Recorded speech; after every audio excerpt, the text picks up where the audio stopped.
Hello, I was thinking about the topics I was going to talk today about, and I realized they all had to do with the Army. So I'll go through them. I think there's three. I'll go through them as I give some comments. I wanted to start by first saying that I grew up, my dad was in the Army, technically, and I grew up on an Army base. It was fun. We had so many kids, so many good memories playing kick the can, and we are always doing something, so it was fun. Anyone who's an Army kid knows what I'm talking about. But I grew up, there's also a downside, a bad side, and I grew up realizing I wanted nothing to do with the Army. So I don't know if that makes my commentary biased, you decide. So the first one is I watched a movie called Blood on the Crown. It just came out. I didn't know anything about this, so I was very interested to watch. Stars Harvey Keitel, the other actors I never heard of them. It was about the England being in Malta in 1919. So I was interested to hear what the story presented. I thought it was very well done. Not a high, one of these high-end movies, but it was just focused on the acting and the content. And so I thought it was very interesting. Typical about UK. Everybody knows the story that they but they dominated much of the world. And one of the parts was Malta. And the Maltese people had had enough. And they began to revolt and fight back. And I don't want to spoil anything, but I'll just say that it ended in the typical way where everyone just denied everything, saying we don't know what you're talking about, because there was very little proof except the opinions of the Maltese people.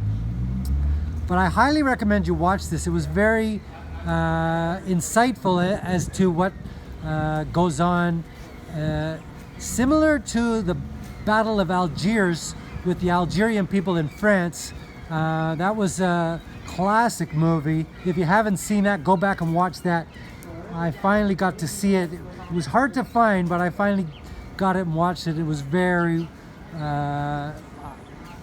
necessary movie for everyone to watch on how they fought back against a dominating force.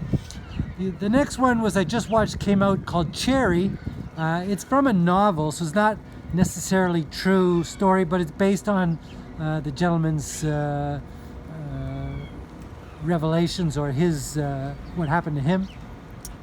And it depicts him in the US over a period of time. He began to go through a series of events where he was at university and then met a girl, and then he ended up joining the Army, and then it showed what happened to him as far as his life. He ran out of money, and then he did some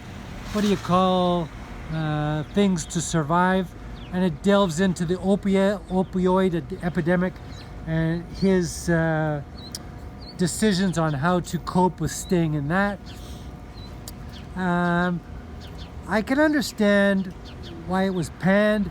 As a reviewer, it wasn't the best movie, but it was broken up into like 4 or 5 different parts.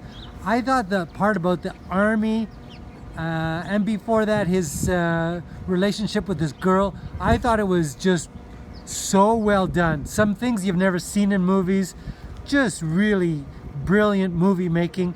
But it did go down after that, and it kind of lost some of its luster, turned into a Breaking Bad type of thing. So I could see why it's not recommended as a great movie, but I enjoyed it. At least the beginning, the first half was really well done. And then the third part of what I was going to say has to do with the news about the Canadian military. I happened to watch Global National today, yesterday's news, and it just showed how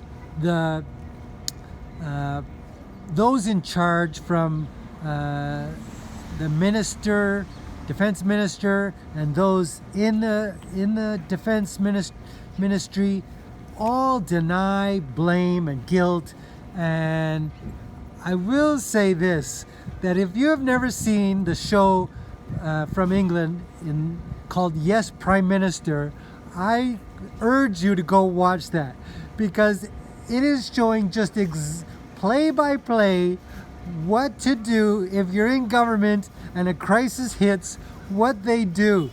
They divert attention.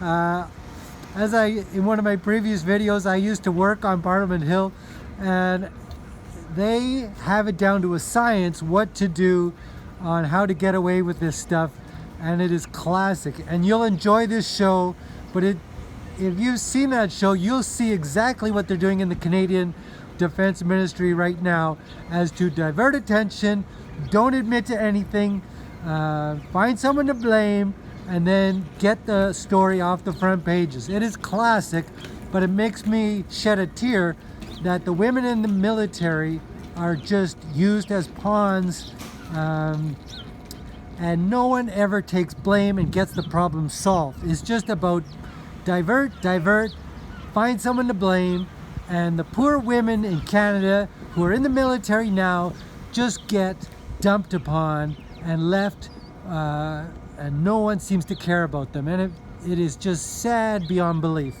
I think Fifth Estate did a show on Thursday about this too, and it just shows nobody cares about the women. If you say equality in the Army, it's a joke. Just like in the US, they don't want women there, and they do everything they can to make them quit. So it's just sad that we have this system where no one takes, there's no accountability, and no one solves the problem. They just find the women to blame, and then they get rid of them, or make them feel so bad that they eventually quit. I saw that happen in the RCMP as well, and those who know about this story can see exactly what I'm talking about, and it is just shameful. So I'm sorry. If you have someone who's thinking about joining the Army, do everything you can to dissuade them from joining. It is just a mess, and you'll regret if you ever join there. Okay, so I'll leave it there. There's lots of, and I'll put all the links to these things so you can find and do some more research about it. Okay, bye-bye.